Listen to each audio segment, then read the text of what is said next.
Olá! Hoje a gente vai mergulhar de cabeça num mundo fascinante, o da análise filogenética. Imagina só poder ser um tipo de detetive da biologia, investigando desde a origem de um vírus misterioso até o parentesco entre espécies que viveram milhões de anos atrás. É exatamente isso, uma investigação da história da evolução. Então, vamos pensar num cenário bem real. Do nada, um novo vírus começa a se espalhar. As perguntas vêm na hora e são urgentes. De onde é que ele veio? Como ele está passando de uma pessoa para outra? Pois é, a análise filogenética é uma das principais ferramentas que os cientistas usam para responder exatamente a essas perguntas.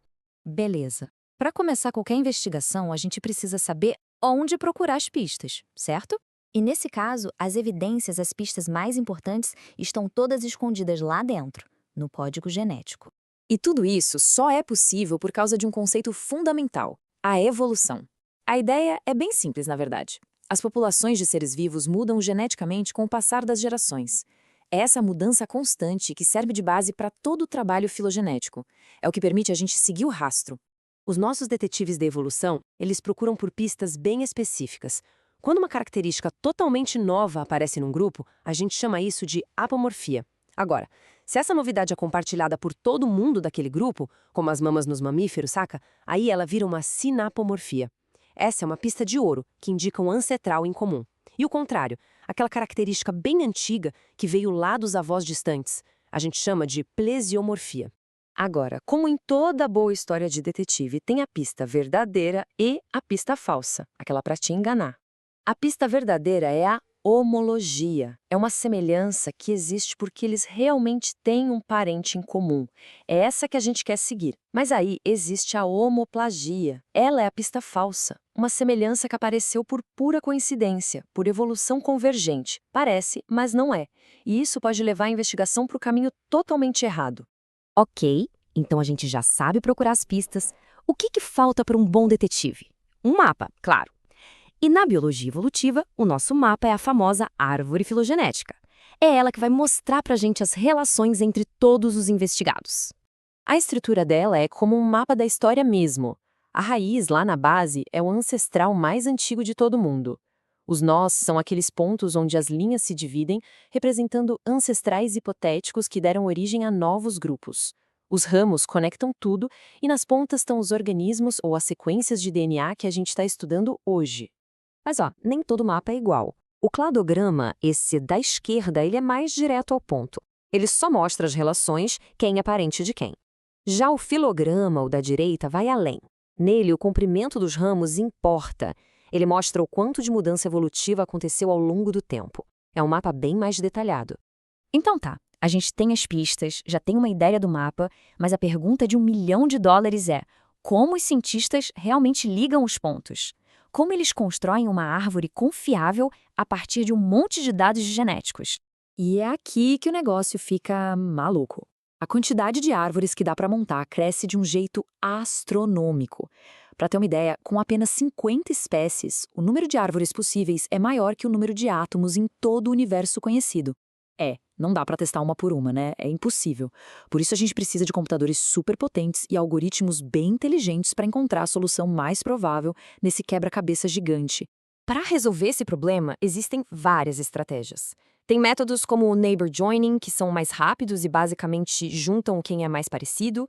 Tem a máxima parcimônia, que busca a explicação mais simples, a árvore que precisa do menor número de mutações para acontecer. E aí tem os pesos pesados, como a máxima verossimilhança e a inferência bayesiana. Esses usam modelos estatísticos super complexos para calcular qual árvore é a mais provável de ser a correta. Ok, chega de teoria. A parte mais legal é ver como tudo isso funciona na prática. Vamos dar uma olhada em como essa ferramenta poderosa resolve problemas bem reais, principalmente na medicina e na saúde pública. O nosso primeiro caso é um que afeta milhões de pessoas todo ano: a vacina da gripe. A eficácia daquela vacina que tanta gente toma depende diretamente da análise filogenética. Funciona assim: os cientistas ficam o tempo todo rastreando as mutações do vírus da gripe, construindo essas árvores para ver como ele está evoluindo.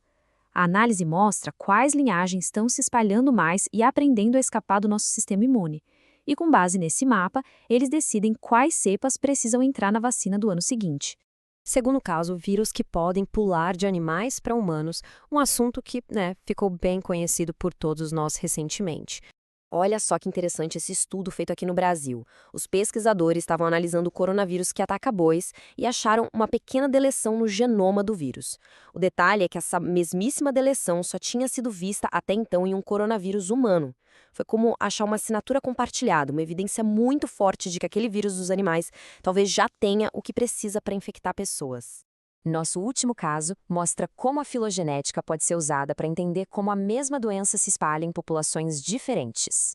No Nordeste do Brasil, pesquisadores analisaram o vírus da raiva de cães domésticos e de animais selvagens. Quando montaram a árvore filogenética, a resposta foi nítida. Existiam 2 ciclos da doença totalmente separados. Um rolando entre os animais domésticos e outro independente entre os animais selvagens. Isso é vital para criar medidas de controle que sejam direcionadas e muito mais eficientes. No fim de uma investigação, o detetive apresenta seu veredito. Mas e os cientistas? Como eles sabem se a hipótese deles, a árvore que eles construíram, é realmente confiável? A pergunta fundamental é exatamente esta. Porque uma árvore filogenética é uma hipótese, não é uma verdade absoluta. A gente precisa testar cada galho e se perguntar: os dados que eu tenho realmente sustentam essa conexão aqui?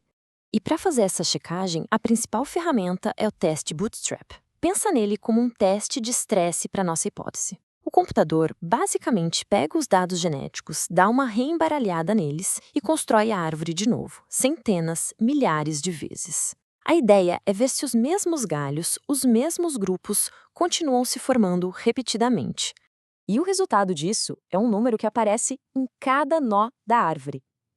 Se um certo agrupamento aparece em mais de 70% das árvores que o computador gerou, ele já é considerado forte.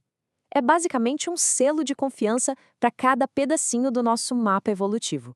Então, resumindo a história, a análise filogenética é essa ferramenta incrível que nos permite ler a história da vida escrita no DNA.